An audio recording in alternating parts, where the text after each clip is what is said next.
This is my attempt at free speech. What is speech? Making sounds with your mouth. And I've been thinking, is there a difference between thinking out loud and just thinking? And of course there is. When you think, you're imagining, you're fantasizing, you are indulging thoughts, you repeat those thoughts, you expand the thoughts. But when you're talking, you are expressing. I express. I exclaim. I sing a song. I sing a song. I sing a song. I communicate. I command. I demand. I ask. I beg. I plead. I pray. And who are we talking to? Who am I talking to? A screen, a recording, or nobody, talking to myself in an empty house.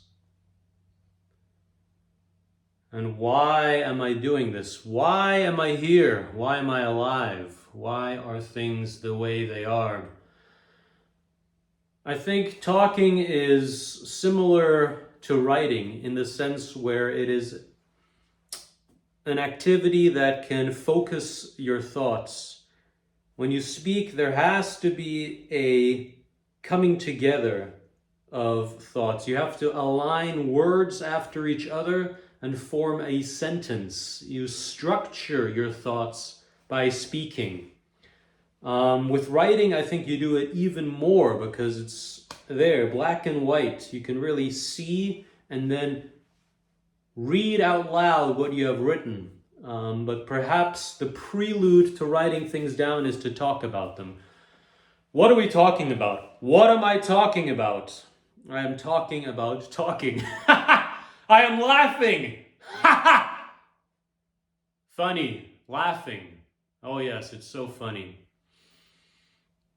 I guess free speech is the topic. Free! I am free to say words. Big, small.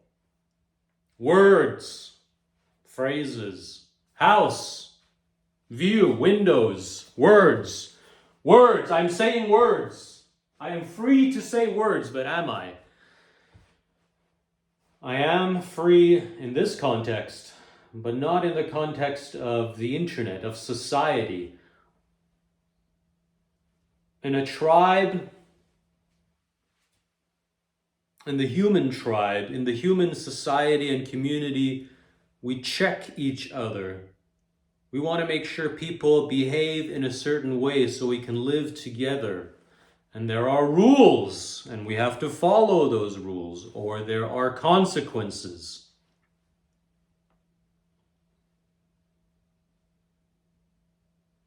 Speech and expression is important. It is a way to be alive. If I am not allowed to talk, if I am not allowed to express myself, then I am repressed. I am trained to be in a box, to obey the rules and act in a way that I'm supposed to, which is good. That's orderly. But there is something more, isn't there? Perhaps? Why am I asking these questions? Isn't there such a thing as art? What is art? Why do we have art? Why does art even exist? What is the purpose for that kind of expression in theater, in poetry, in song, in writing, in drawing, in sculpturing something, in creating something? For what purpose? For expression? Pure expression. And perhaps I feel repressed. I feel repressed. I feel like I'm not allowed to say what I want to say. I want to say, I want to sing. Do I want to? Maybe I don't even want to. I don't want to. This is uncomfortable. This is extremely uncomfortable. And while I'm talking, I'm judging myself. I feel like I'm ashamed of myself. I'm losing my marbles. This is stupid. This is stupid. Just a retard in a room talking to himself. And yet, I have to do it. I have to express. I have to put my thoughts out there, even just for myself. I have to put them out there, a stream of consciousness. And I think it's a very bad feeling. I feel bad when I'm repressing my thoughts and who I am and what I want to do. And it's a repression, it's a fear of the repercussions, the conclusions, the consequences, getting ostracized by society. And I think perhaps true expression can only come from someone who has already been ostracized. There's nothing more to lose. So now you can be free. Now you can express, you can say what you want to say because it doesn't matter anymore anyway.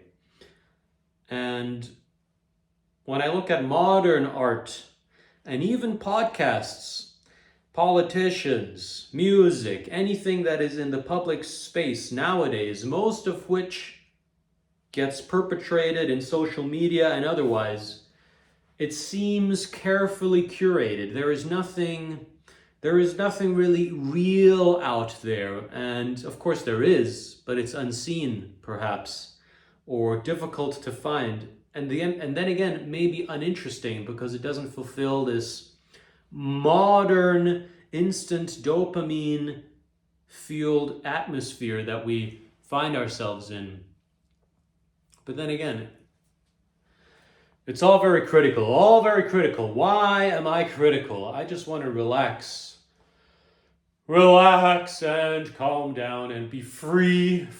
I want to free my thoughts. Just let it all out. Let out my thoughts. What's going on? Okay. You don't feel good. You don't feel very good. You don't feel good. Well, why should I feel good? Is that the purpose of life? To feel good and comfortable and cozy all the time? But there is nothing that's comfortable and cozy. Perhaps you want to feel powerful. You want to do something. You want to lift something. You want to put things together. Creating something. Creation. I've always had this interesting idea in the back of my head when it comes to, the difference between male and female. And I think, the male is eternally jealous. Not the perfect word, but jealous of the fact that the female can in fact create a life, a new life, bring a life into the world, the miracle of life, give birth. And the man cannot give birth, it cannot create. And so it must create the worldly things, houses, cars, iPhones, and the like, and modern society. I think that is more of an artistic point of view. But what else is there? What is that? I mean, is it all just, it's the will to dominate? Wille zur Macht, as Nietzsche said. Is that it? We have to dominate. We have to use power and overpower others to gain power ourselves. That's the game. Is that the game, and is that what adulthood is all about? Or perhaps I'm frustrated. I'm just frustrated because I recently turned 34 years old and I have no direction in life. I have no real true direction, and people often say, well, you have to just go for what you want and work towards it, give it all you can, but how do you know what to want? And then, well, perhaps it doesn't matter what you want because you just have to choose something. I think there's a conversation about this in Alice in Wonderland, where she talks to like the big bug or something. She's at a crossroads and she doesn't know where to go. And it doesn't matter where she goes or what path she chooses, because whatever path she does choose, that is her destiny. And so what is my destiny? Which path should I choose? And I'm distraught. I don't know what path to choose. And I think many people don't know. Or perhaps I'm all alone in this, but I don't think so. You know, online, especially on YouTube, and actually all over the so-called manosphere in particular, guys, perhaps just like me, talking to a phone in a negative way, complaining about their reality, their perception of what they see online and otherwise in the real world. And somehow they have a negative opinion. Oh, this is bad. I'm sad. Things are terrible. Boo-hoo-hoo. Complaining. And then if it's not complaining, it's trying to give advice to others that might be complaining.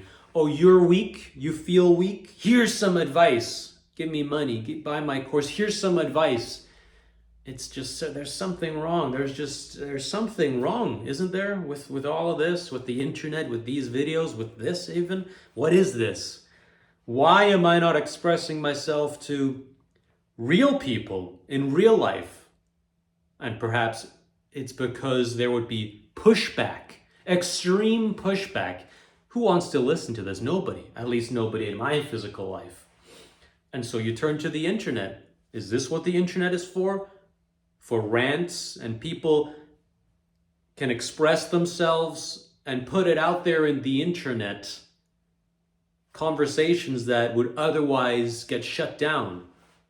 Or is it just for me personally? Because whenever I bring complicated topics, or when I try to find something in my brain by speaking, it is pretty boring. I imagine if someone is listening to this in person, they would say, well, shut up. You know, let's go outside. Let's throw a frisbee around or something, or you know, let's go hunting. Yeah, primal. Let's go hunting. Let's eat something. You know, let's go swimming. Let's chase some girls. Let's build a house. And talking is talking boring? Well, I don't know. I don't know anything anymore. I really don't. I'm unsure about myself and about my reality, because so much has changed in the past 34 years. I remember when I was in primary school, you would just go to school and there would be people around, friends, teachers, and you'd go home and I don't know, you'd feel like there's something there. There's a community, a family, a household. You can talk to people and everything's working. Everything's how it's supposed to be. But when I grew older into high school, you know, phones started coming along. I graduated in 2010 from high school, and ever since then, I feel like I've had trouble with the real world after school.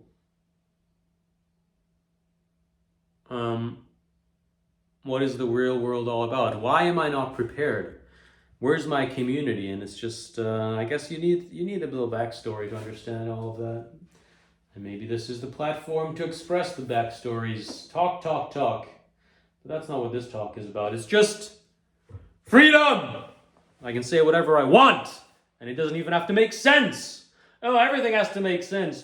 It has to be a presentation, needs to have a beginning, a middle, and an end. It has to make sense. It should be well structured, orderly fashion. We need order and discipline, and everything nicely in a box, okay? Everything nicely in a box. So this is my first slide, you know, it's the introduction. Let me show you the table of contents. And, you know, it's just, it's crazy. That's not what this is about. This is free speech. This is words, one word after another. That's all it is. One word after another. And, it's kind of interesting. I don't have a topic, and when there is no topic, there is no topic, huh? Funny how that works. But I'm doing this for me, I guess. I need to let it out. Let it out. Let it out. Out loud. Out quiet. Out loud. Out loud. This is my voice, talking out loud.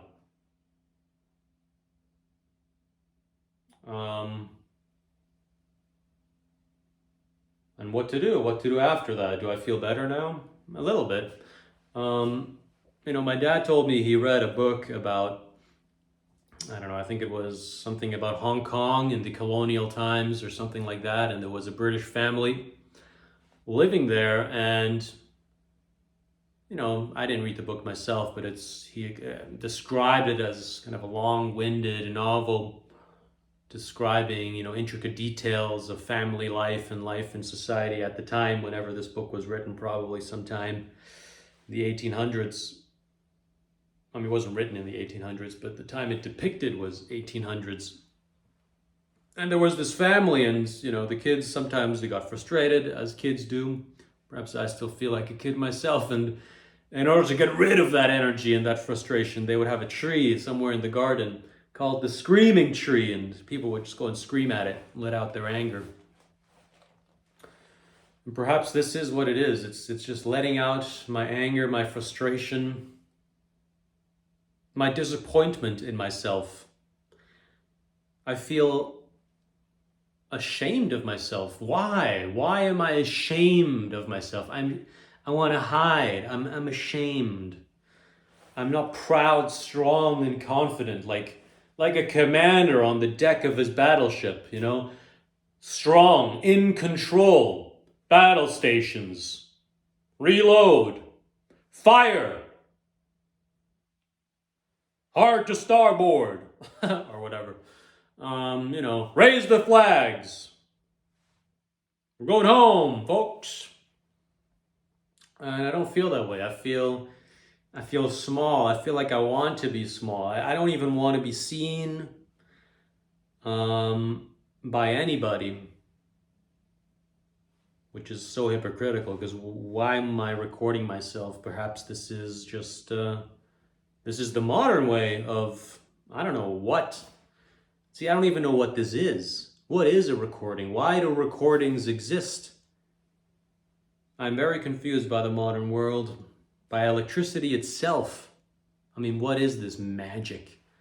This dark art, and where is it leading us towards? Like, why are we doing these things? Why do we have the phone? What is the phone for? Oh, you can call your friend. Why don't you just talk to your friend? Oh, you can do business all around the globe. You can order parts, from China, and then you can organize how those parts should be made by ordering some metals that are mined in South Africa, and then you can call, the logistics company to have it shipped, and then you can call another logistics company to get a better offer that's cheaper, and then, what about the fuel? What? What's going on? Why are we doing these things? Why? To survive. Oh, it's all about surviving. We gotta survive. But it's not. Like, clearly it isn't, because we can just not do any of those things and have other mechanisms of survival.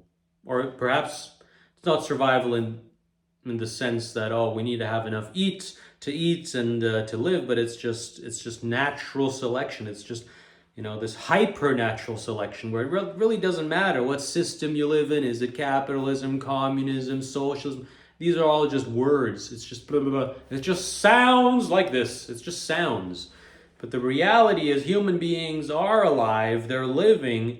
And the name of the game nowadays in this reality and this timeline is simply to participate. We need to participate in whatever's going on, even though nobody has any idea what's going on or can explain what's going on or why it's going on.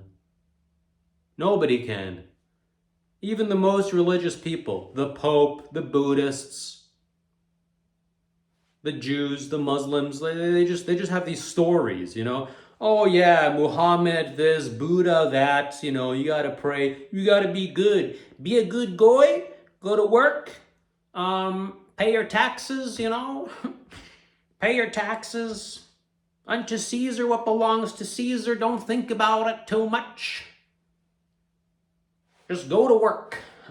Pull yourselves up by your bootstraps and go to work. Oh yeah, go to work. Go to work for the system, make some buckaroos, and then stay alive.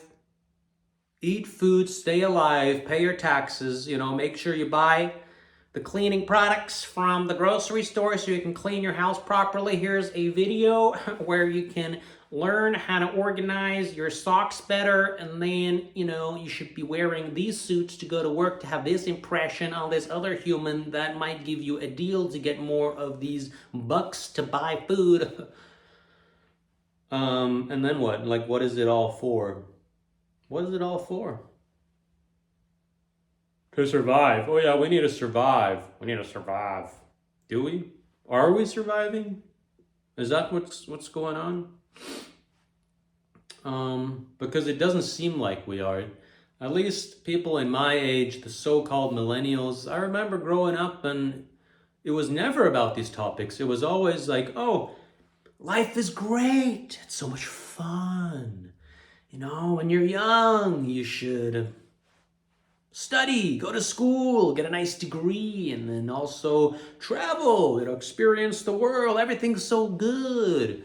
We're globalized now. One world population, big love, we're all the same. Are we all the same?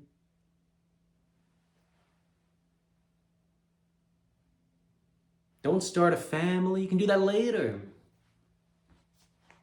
Later. When's later? Is now later? Now, when you've ruined your life. Ruined it! Ruinous to the end. Well, I'm still alive. It's not over yet. It's not over yet. But there is some mass confusion, and then, okay, back to the point. Back to the point of which there is none. There is no point. There is simply words. Words after words. Words that follow upon words that have been said previously.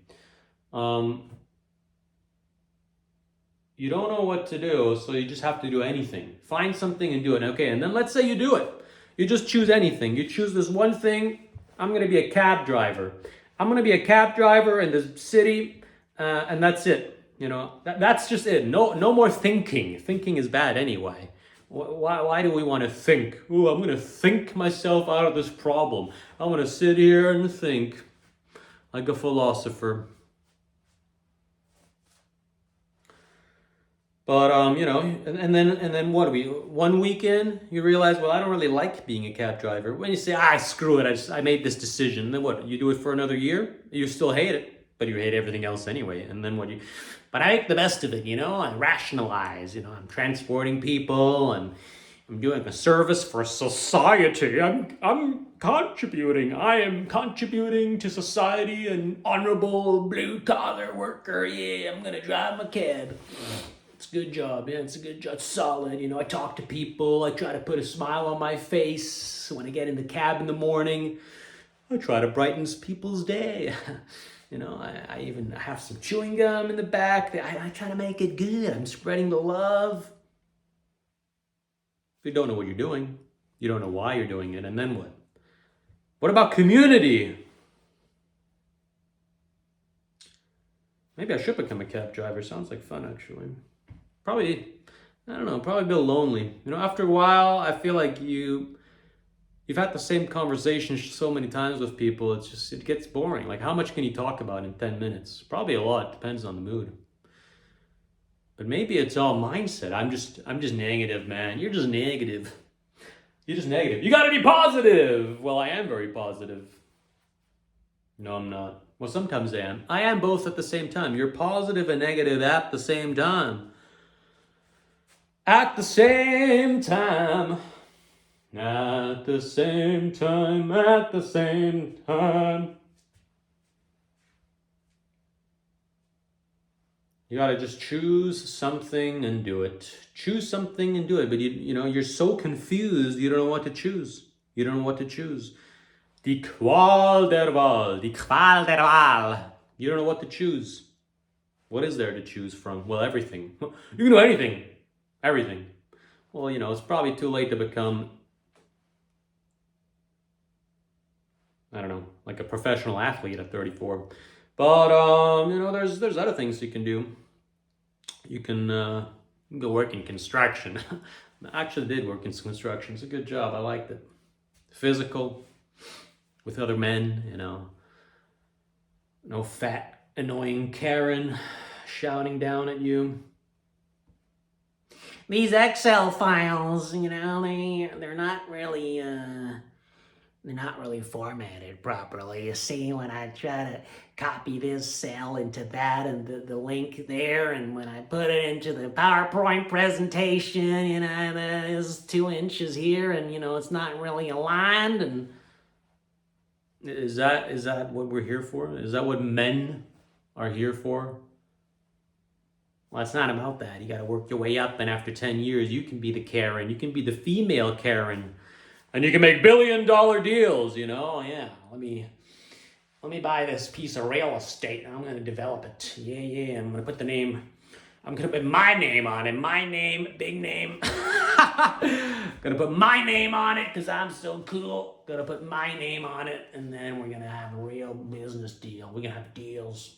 Let's make some deals, business deals. Let's talk numbers. Let's talk billions of dollars.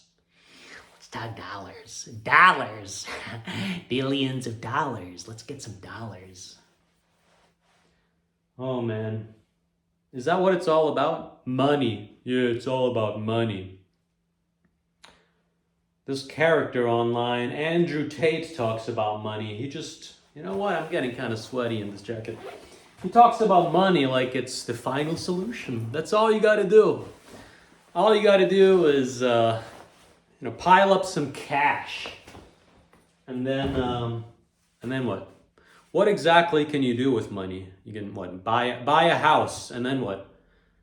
Well, you want to buy a house so you can clean it every day, so you can go into the grocery store, into the supermarket, and you can find the right cleaning product, and then you can go back home and watch the YouTube. How do I use this cloth with this liquid to, and then clean the wood, and a different liquid for the sofa, a different liquid for the kitchen counters. Or I just hire someone because I have money, right? Okay, you buy a big house, you hire a maid, and then what? You start a family. How do you do that? Meet friends. What are friends? Do friends exist? Oh boy, this is a rather confusing one. No direction at all. No direction because I have no direction. Which is funny because as a human, you can simply pick your direction, or can you? One thing is for certain, right? Why am I so obsessed with this idea of eating raw meat? Because I'm so confused about reality. You have to go back to the first steps, right? When you don't know how a system works, like a car, what would you do? You see a car, you don't know how it works. Well, you would disassemble it. You go back to the basics. Maybe you have to go so far to the basics where you say, I don't care about this car. I need to get from point A to point B, and I see a horse right there. I'm going to ride the horse. You don't know how to ride a horse? Then you just start walking. Just walk. Forget the car. And so that's what it's all about, I find myself in this modern world. And it confuses me. It confounds me. I don't even like it that much. And at the same time, I'm addicted to it. The temptations daily, here, there, food, slop online, pornography, drugs, videos, entertainment, scrolling, movies, the political theater, April Fool's jokes, like flying up to space. Not sure if that was a joke or not. But it did happen on April Fool's Day, didn't it? Kind of strange. And why? Why is this being shown? Why does it exist? Why is it so difficult to put down? The phone is really like the One Ring in the Lord of the Rings. You're looking at it all the time. I'm looking at the phone, and look, even Gollum, he's like rubbing it. It's like he's scrolling. Just let me look at the phone. Look at it. And the phone whispers to you, right? It whispers directly into your ears, the phone. It tells you stories. And so your brain can live out fantasies. You know, it tells you a story of this rich person on a yacht with 100 women. Oh, yes, you have that fantasy in your brain. It tells you about heroes that are fighting wars and dragons, fantasy, conquering galaxies and exploring the universe. And you have that fantasy. And it's all just in your head. You're looking at the one ring and you're stroking it and you're in your head. You're in your head. Your little golem in the cave and you have the ring. It's all good. But you hate it. You hate the ring. You hate it. But you have it. You never want to lose it. It's your precious. And that's how people act when they lose their phone. You know, they're like, where's my phone? Gotta have my phone. Gotta have it. Gotta have your phone. But I am confounded by the modern world. And that's why back to basics. Okay, you don't know what to do. You don't even know what doing is. You don't even know what the English language is or why you can speak it. You simply can, and somehow you're trying to organize your thoughts with the English language. And perhaps that is already the prison. Perhaps if you think in terms of languages, you're already in the net. You can't get out anymore because the only thoughts you can have are thoughts that are permissible by the language in which the construct of the totality of your thoughts exists. How can you have a thought that you can't express? No, you can have those thoughts. But when you try to express them in English, it doesn't work. And so there's a disconnect because language in and of itself is a trap. It traps you. And the strange thing about it is when you go into other languages, it's like, it's a different sphere. It's a different topic. The brain changes. And perhaps that's why I'm so confused. Maybe other people who grew up in families that had vastly different multicultural clashes, like my mom's from Hong Kong. I learned Cantonese, including reading and writing when I was young, forgot most of it now, but I can speak pretty fluently still. And when I go into my Cantonese brain, when I watch Cantonese movies and consume social media in Cantonese and news, your entire universe shifts. It's like the very sounds that a language that is so different than a European language, the sounds that come out, they resonate differently, right? The frequency and the sound and the melody and the song of your life changes. Your existence changes because the words might mean the same thing, but the way they sound is different, and so it has a different makeup. But anyway, I don't know where I'm going with this. English, difficult, but I'm trying my best, and so you don't know what's going on. So you have to go back to basics. What are the basics? The basics are kind of like, what do I do with my day? You wake up in the morning, what do? Perhaps you need to breathe. I think that's the first thing. You kind of need to breathe. You kind of need some light. It would be sad to be in the dark all day. So you kind of need to go outside, have some sun, have some light. You need oxygen, you need to breathe. Like, that's pretty much the basics. You look at animals, dogs, for example, man's best friend. And they seem to need to breathe as well. And so they breathe and they breathe and they breathe. And what else do you need? What else do you need as a human? Food, I guess, you can talk about maybe for some communities even more important than food. And I would say it is really true because you would hunt as a tribe. Like, maybe that's my problem. I'm just all alone. I'm just sad and alone. Boo-hoo-hoo. And when I'm with people, I feel even more alone because you have to conform. You can't express yourself. You can't talk. You can't say anything. No one listens and it doesn't mean anything. And perhaps this is the danger of not having friends and connections that I've had all my life. For some reason, I've always, and this is 100% my fault, and I don't know why I'm this way, but I keep escaping. I keep leaving people for no apparent reason. even though it feels logical at the time. It's like, I don't feel like anymore. I'm frustrated. I don't feel like I'm seen or heard. And I just, I saw this place on the internet. This place looks better. I'm going to go there for a while. And then, you settle down, make some connections there. And then you drift, you drift apart again. You go somewhere else. And that's kind of been my life. I'm just hopping from one place to another, the eternal wanderer. And it's starting to catch up with me at 34 years old. And I realized this even 10 years ago. It was like, wow, I'm sick and tired of traveling. I kind of want to settle down, but then I can't settle down like you want to, but then you find, let's say you find a city, a village, a community, and then your brain is like, okay, like this could work. I could be here in this situation for the rest of my life. And then like maybe you panic.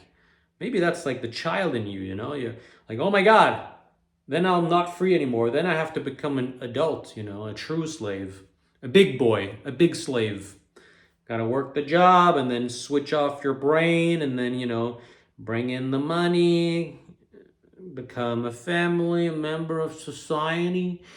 I'm just a member of society, and then I go to meet my friends wherever, at the cafe, at the church, at the golf club, and then we talk, but we don't really talk, we're just talking because we need to make sure we're all talking about the same thing. It's like, oh yeah, I read in the Wall Street Journal this week, the situation in Gaza, the situation, the interest rates, Jerome Powell, meh, meh, meh.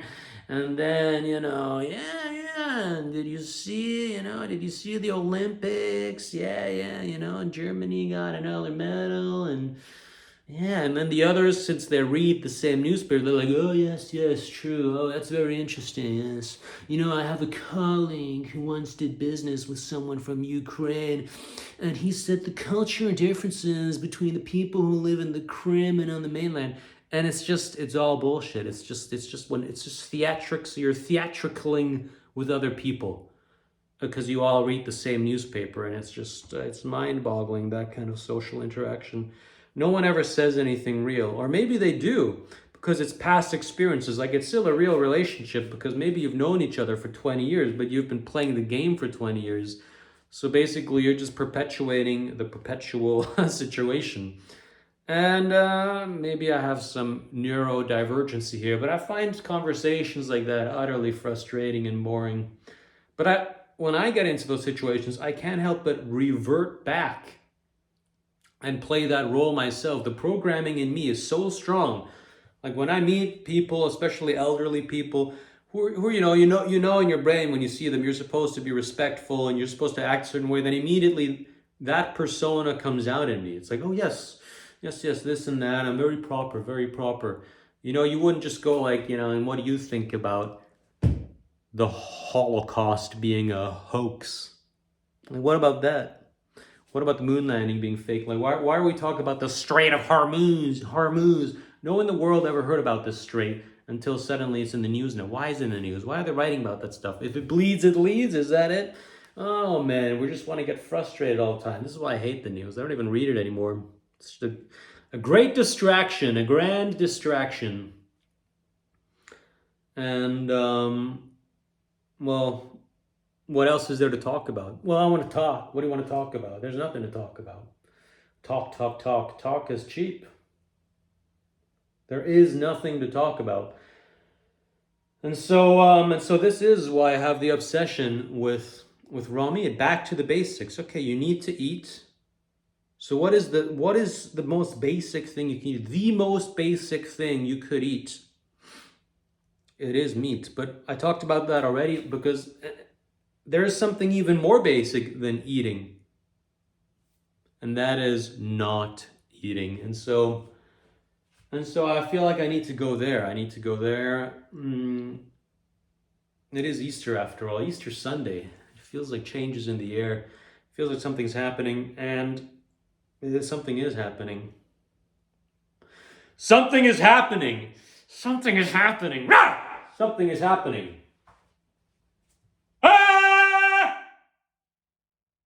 Something is happening. And Well, nothing is happening. Nothing ever happens. Everything already happened. We have eternal life. Going forward, and this is the key, going backward already, I have always existed. Perhaps my soul has always existed, and this is just a point in infinity, which within itself is infinity itself. Like, I'm not a math expert, but I know the math people, they have like different kinds of infinities, and like they can make like bigger infinities and smaller infinities. So maybe the present moment is like a smaller infinities within infinite moments. I don't know. There's like, if you study math, there's this concept where they try to describe infinity, where they have like people go into like a hotel room, like number one, like person one goes into hotel room one, person two goes into hotel room two, and just there's like an infinite hotel rooms. And after there's infinite hotel rooms, you shift the whole thing by one again. I don't know how to explain it properly. But anyway, this is the infinite moment. This is the only thing that's real. It's this moment right now. And it is Easter Sunday. Tomorrow is Monday. And for some reason, I think this is some OCD thing. I think maybe I got this from my mom. After dinner, it's like a fun little thing for me to talk to her a bit in the kitchen. Still a mama's boy at 34. And I think a lot of men, boys my age, in my generation, perhaps all over, not even just my age, this is perhaps even a historical thing. Like, I'm a very feminine person in many ways. I think I grew up around women, my mom especially.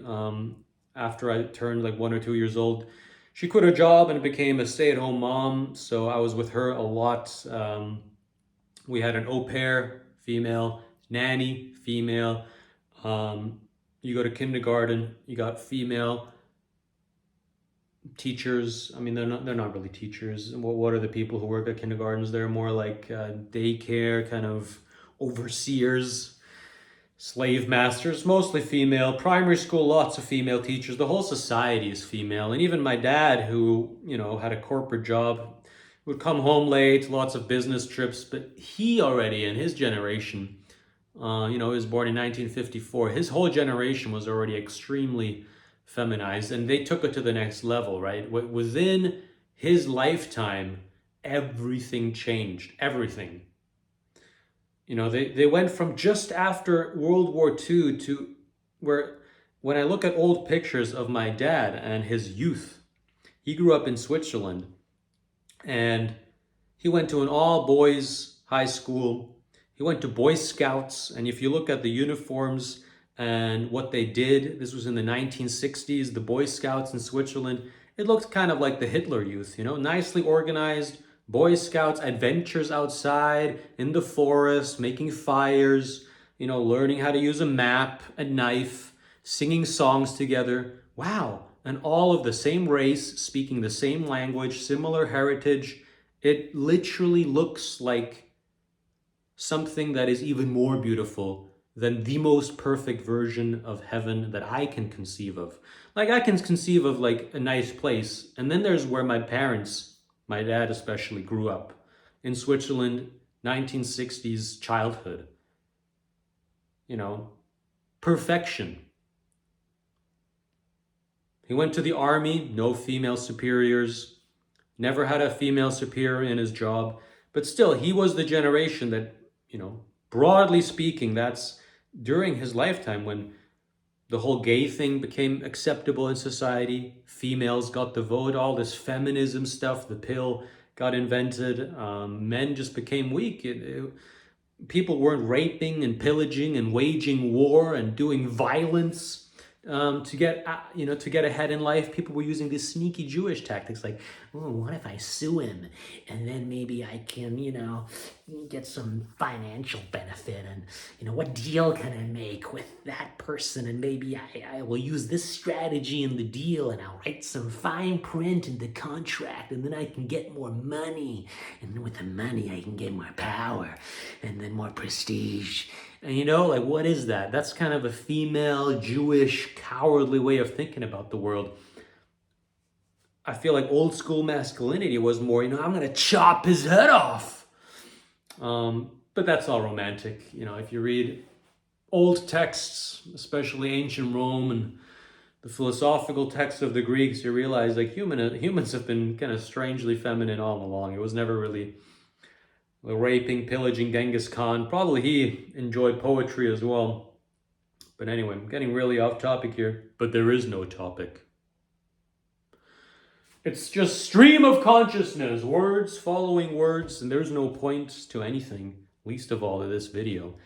It's just talk, getting it out there, letting it out. So, where are we? Everything's feminine. I don't know what to do with my life.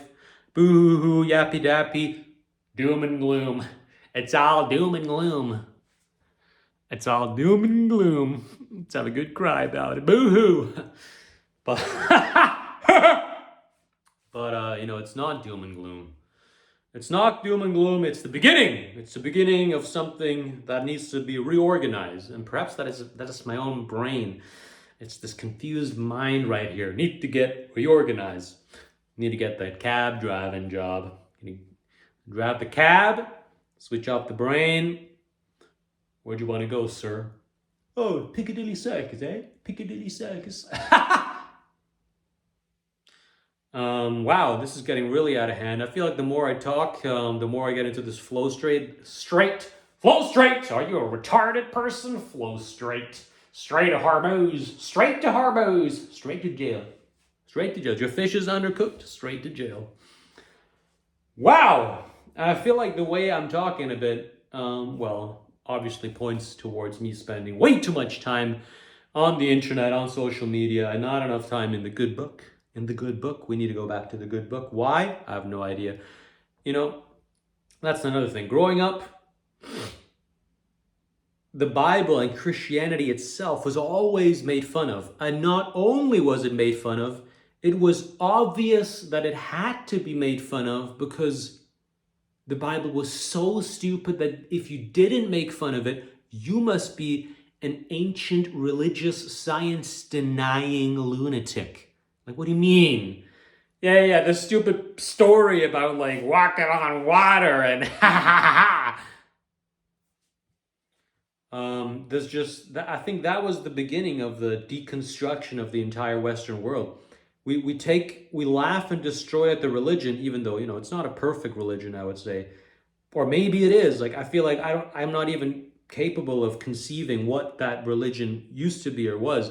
And the reason I say that is every time I walk into a cathedral, like the old European cathedrals, you go to pretty much any city, larger city in the old European towns. I recently went to Sicily. I also traveled in southern Spain, Malaga, Granada, Sevilla, Rome, of course. You look at these cathedrals, the Duomo in Milano, in Cologne, and you walk in and you perceive something that is mind-bending. Like, what is this? This is stone structures, stones stacked upon stones. And it's like, what? They made this without electricity, without power tools, without the internet, just raw human willpower. Well, perhaps they didn't. Perhaps someone else built it. That's another conspiracy theory. But it had to have come from in some way from Christianity, right? Christianity, God, the will to do something greater than yourself over multiple generations. If you read the history of some of the bigger ones, Sagrada Familia, for example, in Barcelona, or the Duomo, or others, Sistine Chapel, St. Peter's Dome, it took multiple generations, multiple designers. This work had to continue from one ruler to the next. The religion was so strong and it was so obvious that it was going to continue until the end of time.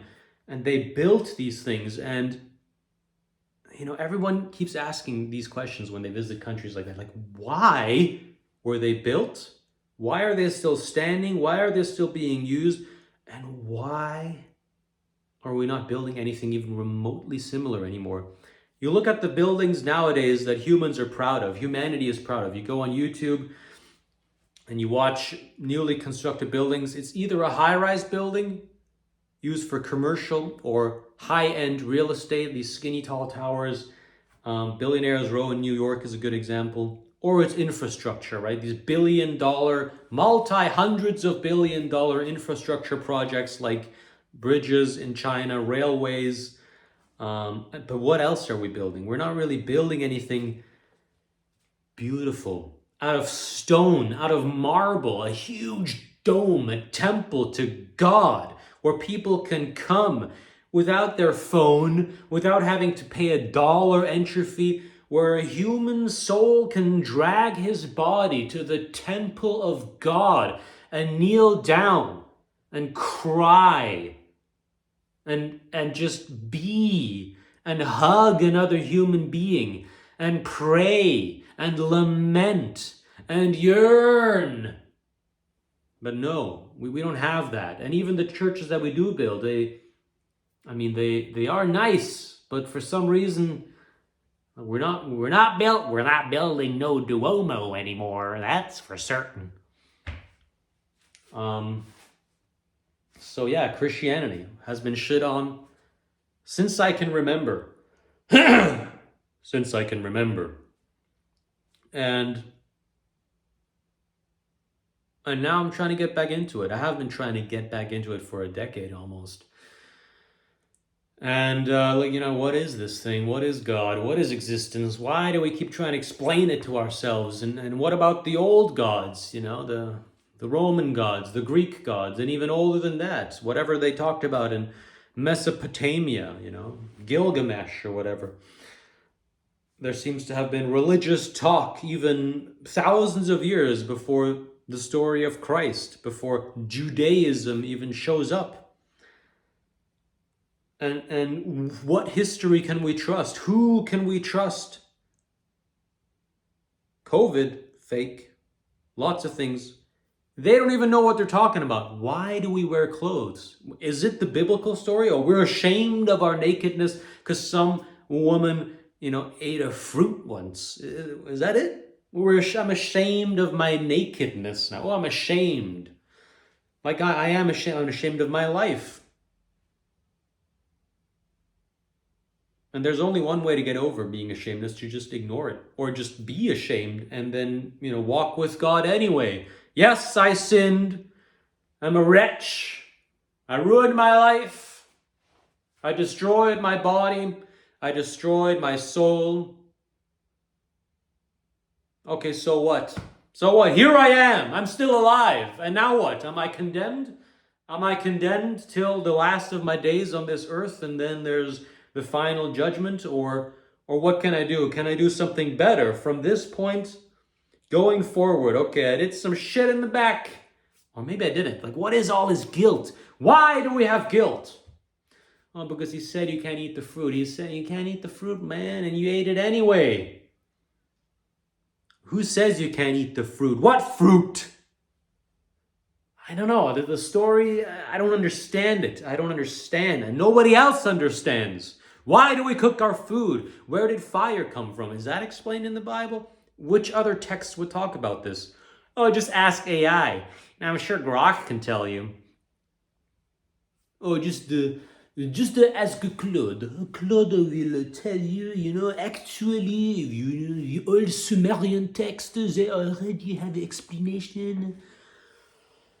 Oh man, and then you trust the AI? That's what you trust now? You don't trust your own fellow physical, flesh and blood human that you can touch and look in the eyes. You can see into their soul. No, don't trust them. You trust your phone.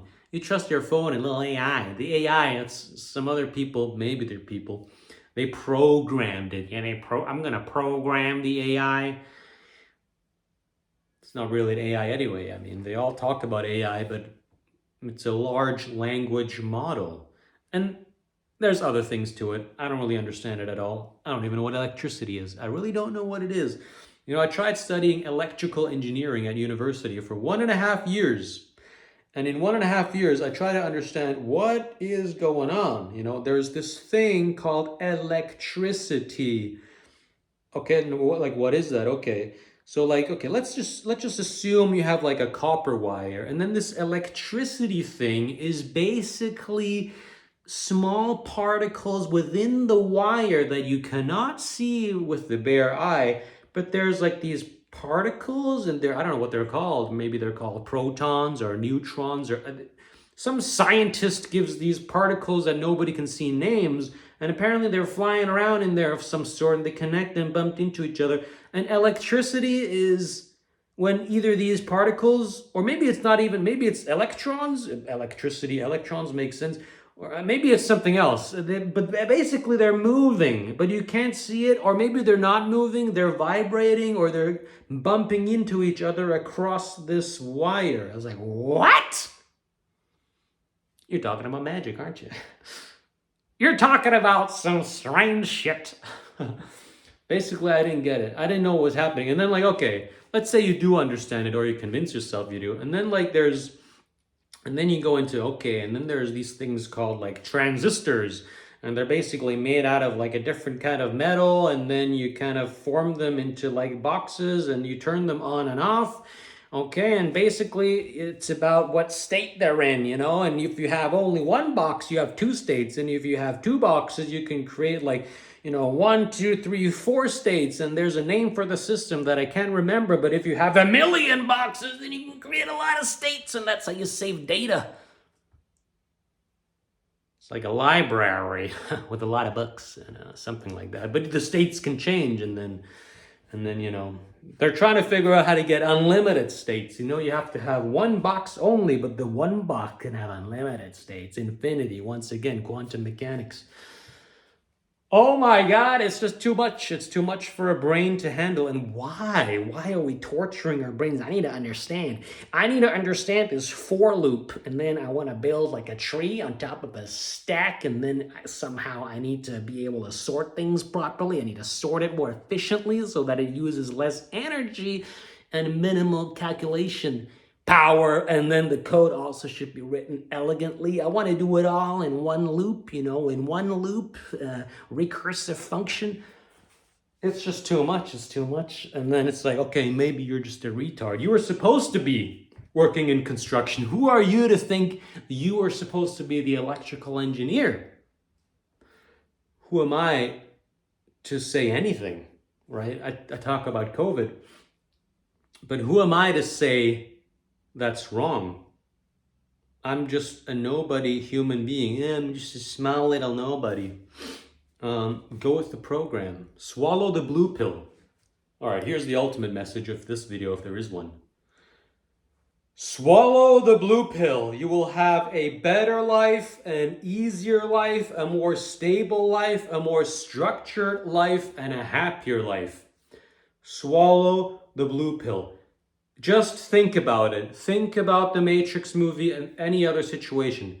If Neo would have just swallowed the blue pill, remained Mr. Anderson, he could have woken up in the morning, gone to work in his nice little cubicle in his office job, go and work for the office job, get your paycheck. He eventually probably would have gotten promoted, get a slightly better apartment, get the cleaning lady because you don't want to watch the YouTube video about the cleaning substances. Get yourself a girl, a family, and, just stay in the blue pill. Get the vaccination when you need it, pay your taxes, make sure you drive 1 kilometer an hour below the speed limit, and everything is going to be fine. Woo! All right, I think I'm exhausted now. I think I let it out. I let it out. Did I let it out? Well, did I let it out? Did I let it out? Sounds like that music video that the one guy did. Did I edit it? I edited it. I hate editing. I don't like work. Like, what is work? I feel like I like work if it's stacking a stone on top of each other. Wow, I really am I'm just a retarded construction worker. That's what I am. You shouldn't delve into things that your brain can conceive of. And since I can't conceive or understand simple bachelor degree level engineering and electricity or math, maybe I shouldn't be delving into philosophy or the meaning of life. Like, why? Like, that's the great confusion, perhaps. Perhaps that's the great confusion of my life. I'm trying to understand the meaning of life, morality and justice, and the base elements of truth itself. And yet I don't have the mind for it.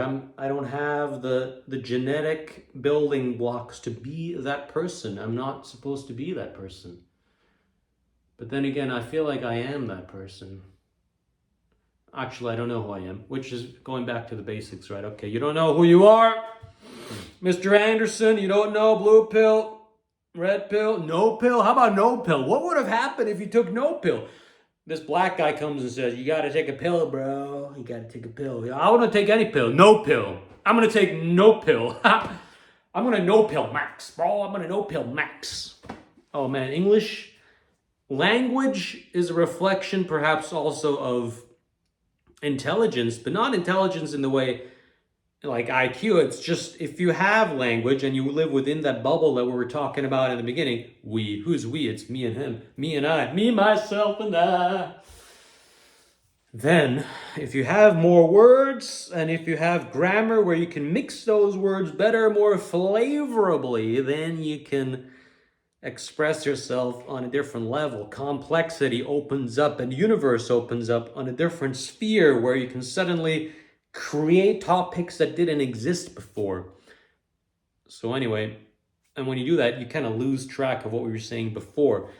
I'm trying to improve my English, and what I was talking about was that these words that the modern youth uses, and it was the same with my generation, you invent words and people use words and they start making less and less sense, but somehow you have to use them because they're cool and they're in and it's the times, it's the zeitgeist, and but then everything else is lost. And this is why recently I walked across an old building, a government building, and it said, Quid leges sine moribus. Latin. Quid leges. Quid is everything with Q, U, quid, quo, cum. It's like a question, you know? And often when you look at Latin and you compare it with other languages, French in particular, Italian, of course. I don't know much Italian. I know a little bit of French. You can kind of see the building blocks, right? So in French, it's qu'est-ce que, quel, quand. It's the same question asking. So quid leges?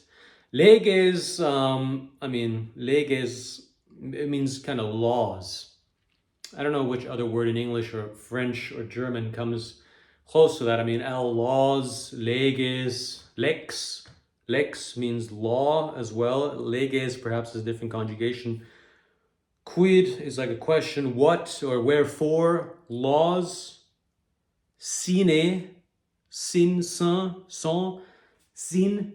Sin is like from Spanish. Quiero una Coca-Cola sin hielo, por favor.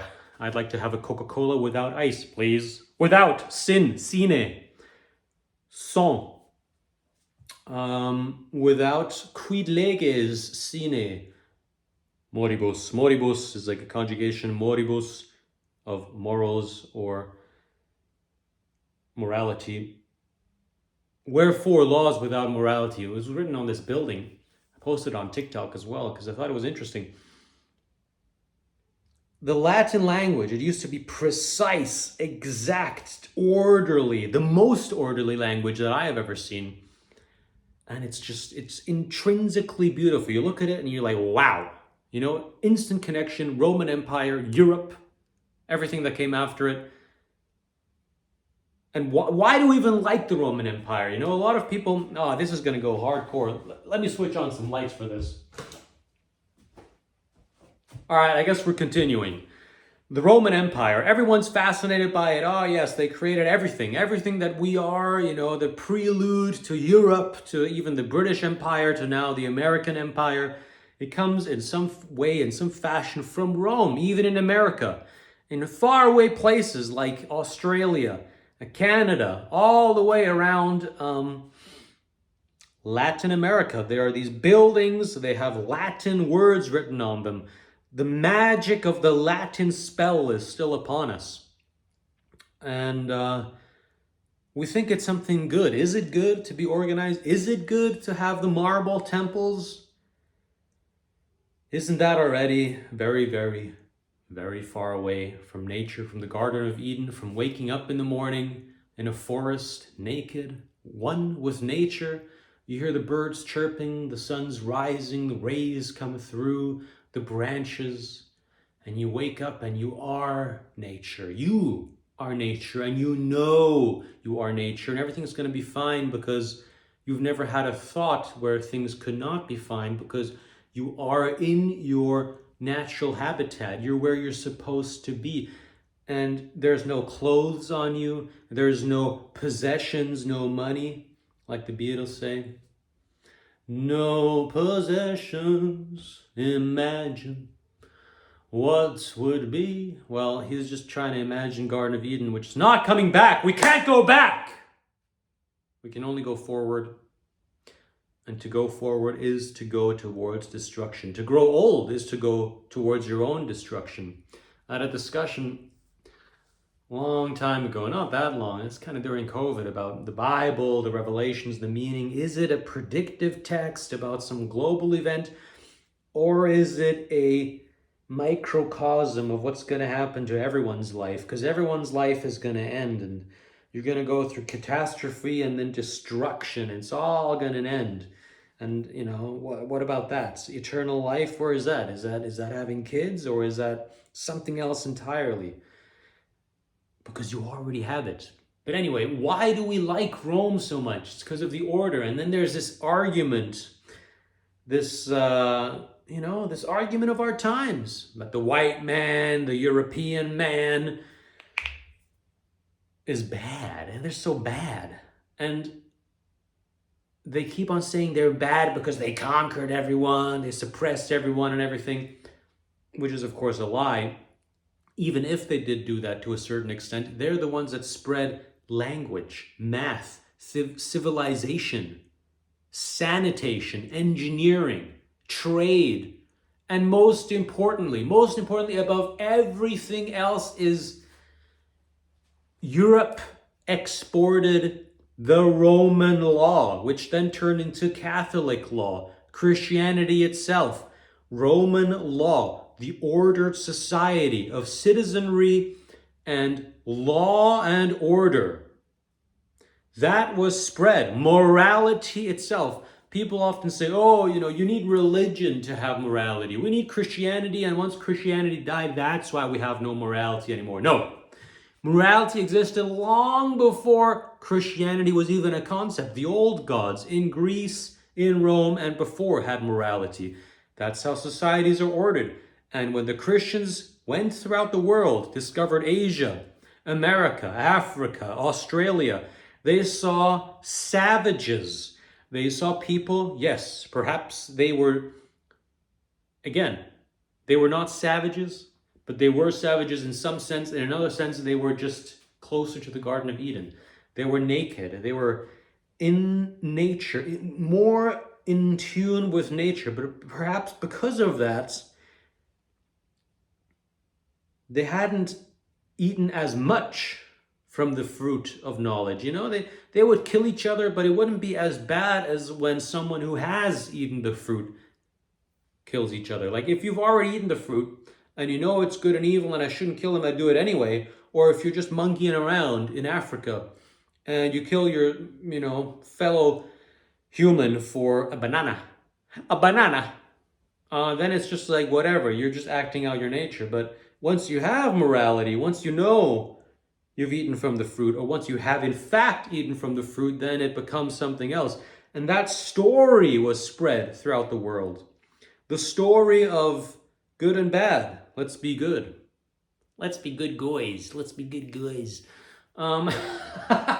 That story was spread. Anyway, I don't know what I'm talking about. Words. Words upon words upon words. Unstructured free speech. Speech.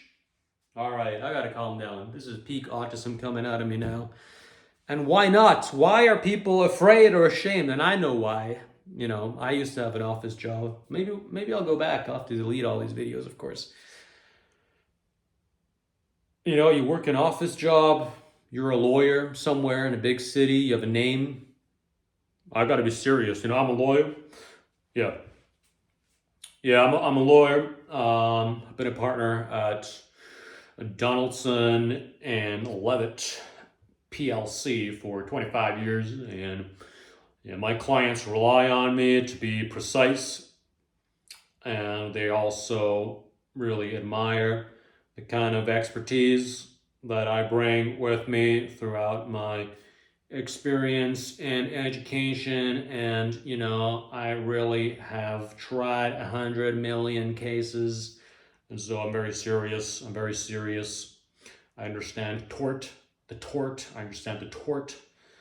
You know, it's just crazy. These serious people out there. I gotta have my reputation. I can't make a video online about what I feel. Why am I criticizing? So negative. Negative, words upon words, negative. Don't be negative. Don't worry, be happy. All right, that's it. Gotta calm down, gotta eat some dinner. I am free. I'm free to talk. Is he free? Does he know the 7 sinking steps? Does he know them? Anyway. That felt good. Probably gonna do it again someday. Felt good. Talking nonsense, and why not? Why not? No one's gonna hear this anyway. No one's gonna see it but me. This is for me. For me and for posterity. And why not? Who cares? Who cares? What if I die today? You know, at least this will be entertaining for the AI to listen to. Imagine.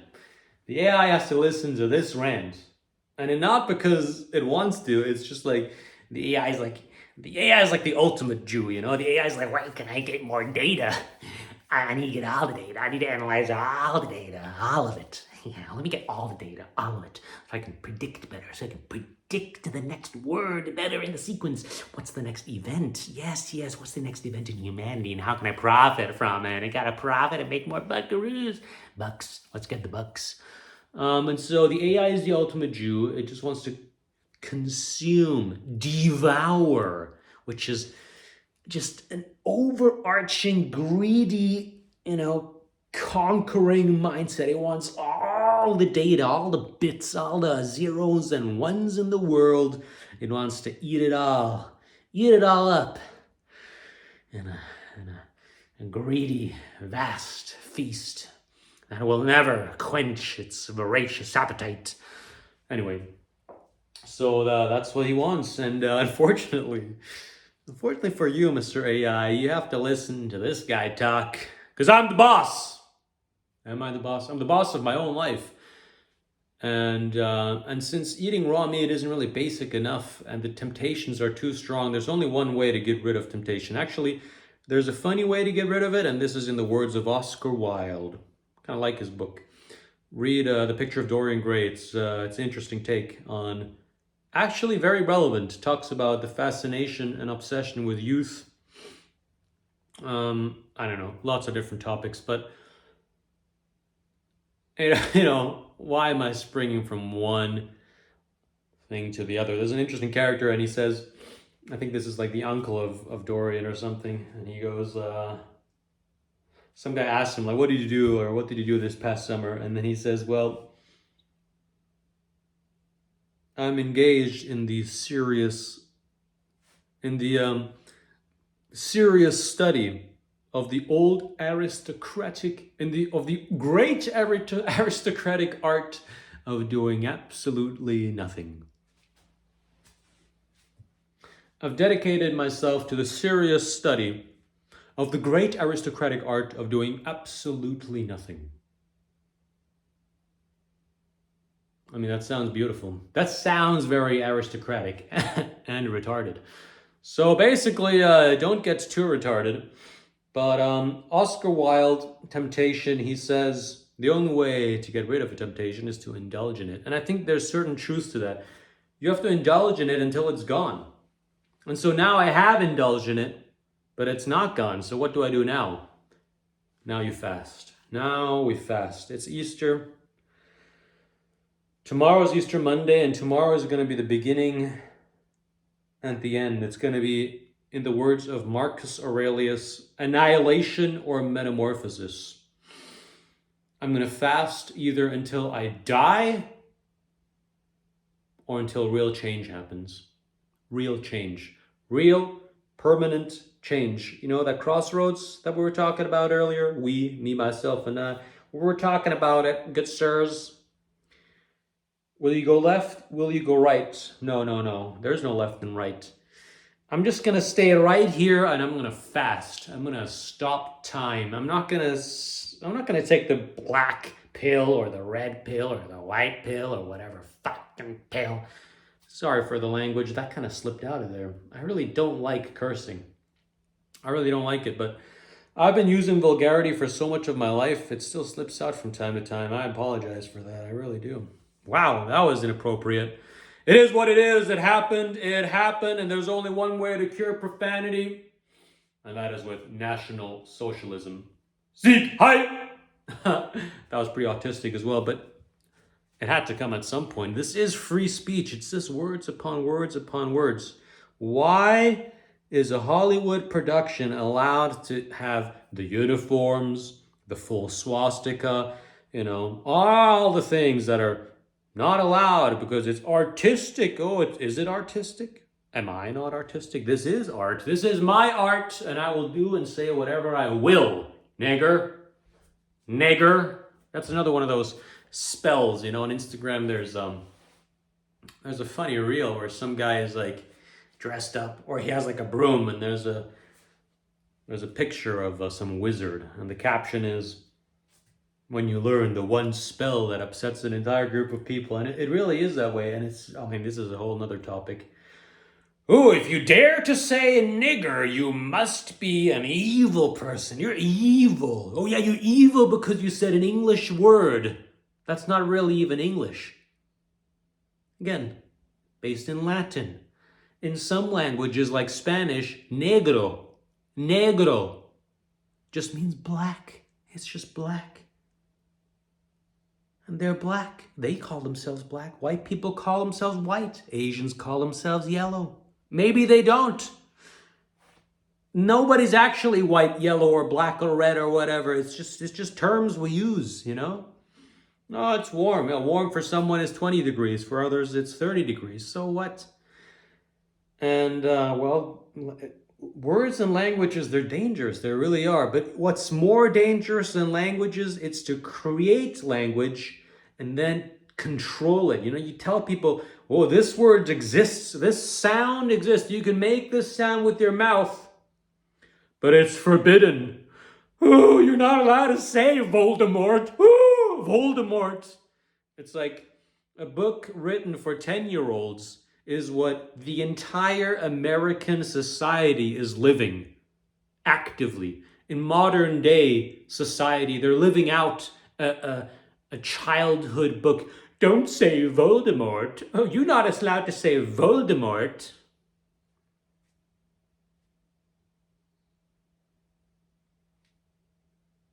I will say whatever words I want because this is free speech and it is my art.